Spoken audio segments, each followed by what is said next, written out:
செமத்தியா வாங்கிய திமுக அரசு இறக்கி பிடித்த நீதிமன்றம். அடுத்த கட்டத்துக்கு சென்ற கரூர் விவகாரம்.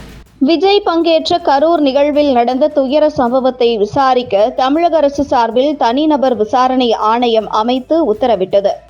இந்த நிலையில் அரசியல் கட்சி பரப்புரைகளுக்கு வழிகாட்டு நெறிமுறைகளை வகுக்க கோரி சென்னை உயர்நீதிமன்றத்தில் வழக்கு தொடரப்பட்டது.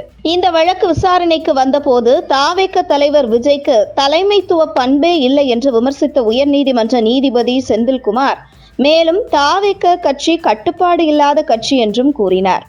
மேலும் விபத்து ஏற்படுத்திய தாவேக தலைவர் விஜய் வாகனத்தின் மீது வழக்கு பதிவு செய்து பறிமுதல் செய்ய வேண்டும் என்று உத்தரவிட்டார்.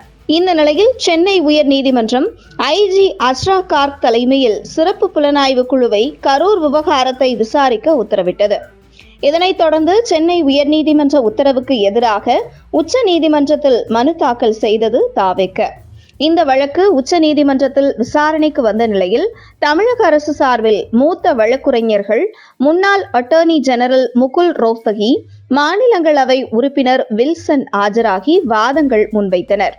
தமிழக அரசின் வாதங்களை கேட்ட உச்ச நீதிமன்ற நீதிபதிகள் மதுரை அமர்வில் வழக்கு தொடரப்பட்டு விசாரணை நடைபெற்று வரும் நிலையில் சென்னையில் உயர்நீதிமன்றத்தில் விசாரணை நடத்த என்ன அவசியம் ஏற்பட்டது என கேள்வி எழுப்பினர்.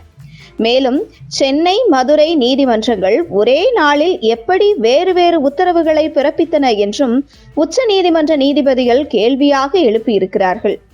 இது கொடூரமான மரணம் என்பதால் தான் உயர் நீதிமன்றம் இதில் உத்தரவுகளை பிறப்பித்துள்ளது என்று திமுக அரசு வழக்குரைஞர் வில்சன் கூறினார். இதனை கேட்ட உச்ச நீதிமன்ற நீதிபதிகள் வழிகாட்டு நெறிமுறைகள் கோரி மதுரை, சென்னையில் மனுக்கள் தாக்கல் செய்யப்பட்டுள்ளன. மதுரையில் இரு நீதிபதிகளும், சென்னையில் தனி நீதிபதியும் மனுக்களை விசாரணை நடத்தியிருக்கிறார்கள்.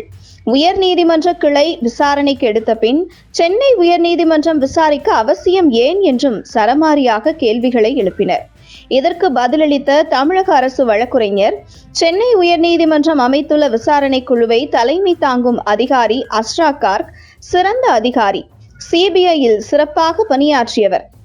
SIT விசாரணை அதிகாரியை தமிழக அரசு தேர்வு செய்யவில்லை, நீதிமன்றமே தேர்வு செய்தது என்றும் அரசு தரப்பில் தெரிவிக்கப்பட்டுள்ளது. பல்வேறு கட்சிகள் பொதுக்கூட்டங்கள் நடத்த வேண்டும் என்பது தொடர்பான வழக்குகள் தீர்க்கப்பட்டுள்ளதா என்றும் உச்ச நீதிமன்ற நீதிபதிகள் கேள்வி எழுப்பியிருந்தனர்.